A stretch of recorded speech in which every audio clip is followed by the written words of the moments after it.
صحیح نہیں ہے لہٰذا اس عمل کو درست کر لو. کسی شخص نے کوئی عقیدہ پیش کیا, دوسرے بندہ مومن نے کہا کہ تمہارا یہ عقیدہ مسلمات شیعہ کے خلاف ہے. جو علماء اور مراجعین سے جو عقائد ہم تک چلے آ رہے ہیں ان تمام عقائد کی نفی ہے جو تم عقیدہ پیش کر رہے ہو. تو یہ ہے یخرجہم من الظلمات الی النور, کہ اس کو ظلمات سے اندھیرے سے روشنی کی طرف لا رہا ہے. یہ مومن کا کام ہے. کسی شخص کا اخلاق اچھا نہیں ہے, اس سے کہا جا رہا ہے کہ تمہارا یہ اخلاق آداب محمدیہ کے خلاف ہے. تم چونکہ آل محمد کے ماننے کا دعویٰ کرتے ہو, حسین کی اتباع کا دعویٰ کرتے ہو, حسین کی محبت دل میں رکھنے کا دعویٰ کرتے ہو, لہذا تمہارا یہ اخلاق ان کے اخلاق سے مناسبت اور مشابہت نہیں رکھتا. تو وہاں پر اپنی اصلاح کر لو. تو وہاں پر انسان اپنی اصلاح کرتا ہے یخرجہم من الظلمات الی النور. یہ ہے ظلمات سے نور کی طرف بلانا, یہ ہے اندھیرے سے روشنی کی طرف بلانا. کیونکہ حدیث میں رسول اللہ نے فرمایا کہ المؤمن مرآۃ المؤمن, مومن مومن کے لیے آئینے کی طرح ہے, یعنی اصلاح کرتا ہے. اگر ہم آئینے میں دیکھتے ہیں اور ہمیں کوئی خرابی وہاں پہ ہمیں نظر آتی ہے تو وہاں پر ہم اپنی خرابی کو دور کرتے ہیں. آئینہ کو برا بلا نہیں کہتے کہ اس نے خرابی کیوں دکھائی, خرابی تھی چہرے میں, آئینے میں دکھا دی. تو لہذا معصوم تو کوئی بھی نہیں ہے, غلطی کسی کے اندر بھی ہو سکتی ہے, اس کی اصلاح کی جائے اور اس کو آئینہ دکھایا جائے. اور مومن کا کام یہ ہے کہ اپنی غلطی کو قبول کرے اور اپنی اصلاح کرے. اس طرح وہ ظلمات سے نکل سکتا ہے, روشنی میں آ سکتا ہے, خدا کی سرپرستی میں داخل ہو سکتا ہے. لیکن جو دوسرے افراد ہیں, قرآن نے دونوں کا تذکرہ کیا ہے, والذین کفروا اولیاؤہم الطاغوت یخرجونہم من النور الی الظلمات. الٹا کام کرتے ہیں, بہت بدقسمت لوگ ہیں. اس مختصر سی دنیاوی زندگی میں الٹے کام کیے جا رہے ہیں. مومن کا تو کام ہے کہ جہل سے انسان کو علم کی طرف بلانا. یہ وہ افراد ہیں کہ جو انسان کو علمی محفل سے اٹھا کر کسی جاہلانہ محفل میں لے جاتے ہیں. کسی انسان کو ایک بہترین جگہ سے بدترین جگہ پہ لے جاتے ہیں, معرفت خدا سے دور کرتے ہیں. ہر اس محفل میں, ہر اس جگہ لے جاتے ہیں جہاں پر خدا کی ناراضگی ہے اور شیطان جہاں خوش ہوتا ہے. لہذا والذین کفروا اولیاءہم الطاغوت یخرجونہم من النور الی الظلمات. تو اگر ہم اپنے ائمہ طاہرین کی اتباع کرتے ہیں, اگر سلم لمن سالمکم وحرب لمن حاربکم کی دعوت درست ہے, تو ائمہ تو لوگوں کو روشنیوں کی طرف بلاتے, تو ہمیں بھی لوگوں کو روشنیوں کی طرف بلانا چاہیے. ہمیں بھی لوگوں کو ہدایت کی طرف بلانا چاہیے. قرآن کہتا ہے, یہ نہیں کہتا والمؤمنون بعضهم اولیاء بعض. یاد رکھو, مومن ایک دوسرے کے بھائی ہیں, ایک دوسرے کے دوست ہیں. انما المؤمنون اخوہ, مومنین آپس میں بھائی ہیں. یہ تفرقات شیطانی عمل ہے, ان میں نہیں پڑھنا چاہیے. فرمایا کہ والمؤمنون بعضهم اولیاء بعض, مومن ایک دوسرے کے ولی ہیں, دوست ہیں, خیر خواہ ہیں. کیا کرتے ہیں؟ یامرون بالمعروف وینہون عن المنکر. جب وہ ایک دوسرے کے خیر خواہ ہیں تو وہ ایک دوسرے کو معروفات کی طرف بلاتے ہیں, اچھے کاموں کی طرف بلاتے ہیں, اور برے کاموں سے ان کو باز رکھتے ہیں, اچھائیوں کی تلقین کرتے ہیں. یہ تو مومنین کا ایک دوسرے کے اوپر حق ہے. تو لہٰذا اگر ہم ائمہ طاہرین کی اتباع کرتے ہیں, جیسا کہ دعویٰ کرتے ہیں زیارتوں میں اور دعاؤں میں, وَأَمْرِ لِأَمْرِكُمْ مُتَّبِعْ حَرَبٌ لِمَنْ حَارَبَكُمْ, ان سے میری جنگ جن سے آپ کی جنگ, ان کی تو شیطان سے جنگ تھی. وہ تو لوگوں کو حق کی طرف بلاتے تھے, وہ تو امر بالمعروف کرتے تھے. اگر ہم اس دعویٰ میں سچے ہیں تو پھر ہمیں بھی امر بالمعروف کرنا چاہیے معاشرے کے اندر. یہ تو مولوی صاحب کی ذمہ داری لگا دی کہ وہی امر بالمعروف کرے گا. ہر شخص کی ذمہ داری ہے, یہ واجب کفائی ہے. ہر شخص کے اوپر واجب ہے وہ اپنے گھر کی حفاظت کرے, اپنے گھر کی تربیت کرے, اپنے بچوں کی تربیت کرے. اس کے لیے مولوی کہاں سے آئے گا؟ تمام مراجعین کی یہ متفقہ یہ فتویٰ ہے اور مشترکہ فتویٰ ہے کہ وہ تمام مسائل جس میں انسان اکثر واقعی ہوتا رہتا ہے, ان مسائل کا جاننا واجب ہے. نماز کے مسائل آپ کو خود معلوم ہونے چاہیے, کیونکہ یہ وہ مسئلے ہیں جن میں آپ اکثر واقعی ہوتے رہتے ہیں. دن میں 5 مرتبہ تو نماز پڑھی جاتی ہے, جن میں 5 مرتبہ تو وضو کرنا پڑتا ہے, تو وضو کے مسائل معلوم ہونے چاہیے, نماز کے مسائل معلوم ہونے چاہیے, روزے کے مسائل معلوم ہونے چاہیے. جب ہمیں معلوم ہوگا تو پھر ہمارے بچوں کو معلوم ہوگا. ہم نے یہ کہا کہ بس صرف مولانا کی ذمہ داری وہی امر بالمعروف کرے گا. یقیناً اس کی زیادہ ذمہ داری ہے, لیکن آپ کی بھی کوئی ذمہ داری نہیں, باپ کی بھی کوئی ذمہ داری ہے, ماں کی بھی کوئی ذمہ داری ہے.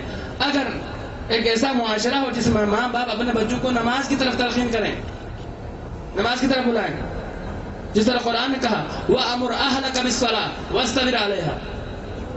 ایک مولوی صاحب کے قرآن نے نہیں کہا, سب کی نے کہا, والدین سے کہا وَأَمُرْ أَهْلَكَ بِالصَّلَاةِ, اور اپنے گھر والوں کو نماز کا حکم دے. ہر آدمی اپنے گھر والوں کو اقامت نماز کی طرف تاکید کرے اور تلقین کرے، وَاسْتَبِرْ عَلَيْهَا، اور اس پر سختی کرے۔ قرآن میں نماز کے لیے سختی کرنے کا حکم ہے، تو لہٰذا یہ تو ہماری اور آپ کی بھی ذمہ داری ہوئی نا کہ اپنی اولاد کو نماز کی طرف بلائیں۔ تب ہم کہہ سکتے ہیں شہدائے کربلا کی طرف مخاطب کر کے اشہد انک قد اقمت الصلاۃ، پھر آپ نے نماز قائم کی۔ وہ تو نماز قائم کر رہے ہیں اور ہمیں اقامت نماز کا پتہ ہی نہیں ہے۔ وہ خدا کی راہ میں سب کچھ قربان کر رہے ہیں، ہم اللہ کی راہ میں ایک فلس دینے کے لیے تیار نہیں، تو یہ تو بالکل برعکس معاملہ ہوا نا۔ تو لہذا دعوے کے ساتھ اگر انسان اس دعوے اور عمل میں اگر مشابہت پیدا کرے، مناسبت پیدا کرے اس دعویٰ میں اور اس عمل میں، تب انسان وہاں پر یہ کہہ سکتا کہ وہ محمد والے محمد کا حقیقی مومن ہے۔ ایک دفعہ صلوات پڑھو۔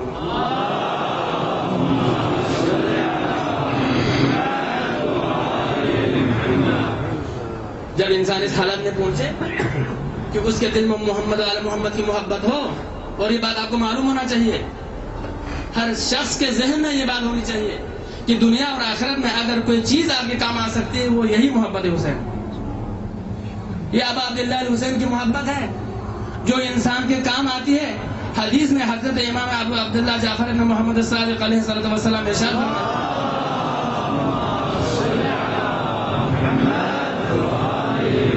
بس آپ کی زحمتیں تمام کر رہا ہوں، یہ حدیث بیان کروں گا، اس کے بعد سلسلے مسائل سے متصل ہوں۔ فرمایا کہ میرے جد حسین کی محبت 5 جگہوں پر تمہارے کام آئے گی، 5 جگہوں پر ابا عبداللہ حسین کی محبت تمہارے کام آئے گی۔ سب سے پہلا مرحلہ، وہ سب ایسے مراحل ہیں جہاں پر تم مجبور ہو، تم کچھ نہیں کر سکتے، چاہے تم دنیا میں کتنی بھی طاقتور تھے، چاہے پوری دنیا پر تم حکمرانی کرتے تھے، لیکن ان میں سے ہر مرحلہ اتنا سخت اور سنگین ہے کہ ان مراحل سے تم نہیں نکل سکتے۔ لیکن اگر کسی شخص کے دل میں محبت حسینیہ موجود ہو، اگر ابا عبداللہ کی محبت اس کے دل میں موجود ہو، اور یہ محبت ایسے نہیں آتی، فرمایا امام علیہ السلام نے اس محبت کے بارے میں، اذا اراد اللہ بعبد، جب خدا کسی بندے کے بارے میں ارادہ کرے، ولا یوفین ولا یحبنا عبد ویتولانا الا حتى ويطهر الله قلبه، کسی شخص کے دل میں ہم اہل بیت کی محبت نہیں آ سکتی، لیکن اس کے دل میں ہماری محبت ڈالنے سے پہلے اللہ اس کے دل کو پاکیزہ بنا دیتا ہے، پہلے دل کو پاک کرتا ہے، کیونکہ یہ پاک ہستیاں ہیں، یہ پاک شخصیات ہیں۔ اشہد انک طاہر طہر و مطہر، زیارت 40 میں ہے یہ کہ ہم گواہی دیتے ہیں آپ پاک ہیں، اور وہ جگہ بھی پاک ہو گئی جہاں پر آپ دفن ہیں اور آپ دوسروں کو بھی پاک کرنے والے ہیں، تو چونکہ وہ پاکیزہ ہستیاں ہیں تو لہٰذا اللہ اس دل کو بھی پاک کر دیتا ہے جس دل میں اللہ محمد اور محمد کی محبت کو ڈالنا چاہتا ہے۔ تو جب یہ محبت دل میں آ گئی، اس کے بعد پھر انسان کی خوش قسمتی کے سامان میسر ہیں۔ فرمایا کہ پھر جب یہ محبت اس کے دل میں ہو، 5 جگہوں پر یہ محبت انسان کے کام آتی ہے، اور وہ مراحل ہیں جہاں پر انسان کچھ نہیں کر سکتا، انسان کی کوئی طاقت نہیں چلتی، کوئی بس نہیں چلتا۔ فرمایا کہ ان میں سب سے پہلا مرحلہ جو ابا عبداللہ حسین کی محبت آپ کے کام آئے گی، جس مرحلے سے ہم سب کو گزرنا ہے، وہ موت کا مرحلہ ہے۔ فرمایا کہ عند الموت، جب موت کا وقت آتا ہے، بندہ بالکل کچھ بھی نہیں کر سکتا، وہ پریشان ہوتا ہے، جس طرح قرآن نے کہا وَالْتَفَّتِ السَّاقُ بِالسَّاقِ وَالْأَمْرُ يَوْمَئِذٍ الْمَسَاقُ، بہت زیادہ مرحلہ ہے، بہت زیادہ مشکل مرحلہ ہے۔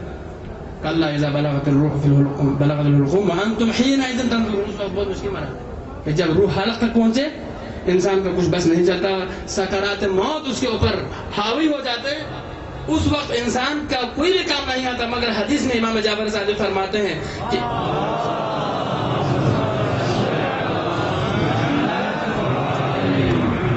کہ جب انسان کا آخری وقت آتا ہے، امام علیہ السلام فرماتے ہیں کہ جب موت کے سکرات اس کے اوپر طاری ہوتے ہیں، تو وہ شخص جس نے دنیا میں ابا عبداللہ کے اوپر گریہ کیا، دنیا میں ابا عبداللہ حسین کی زیارت کی ہو، تو تُهَوِّنُ عَلَيْهِ سَكَرَاتُ الْمَوْتِ، تو موت کی سختیاں اس کے اوپر آسان ہو جاتی ہیں۔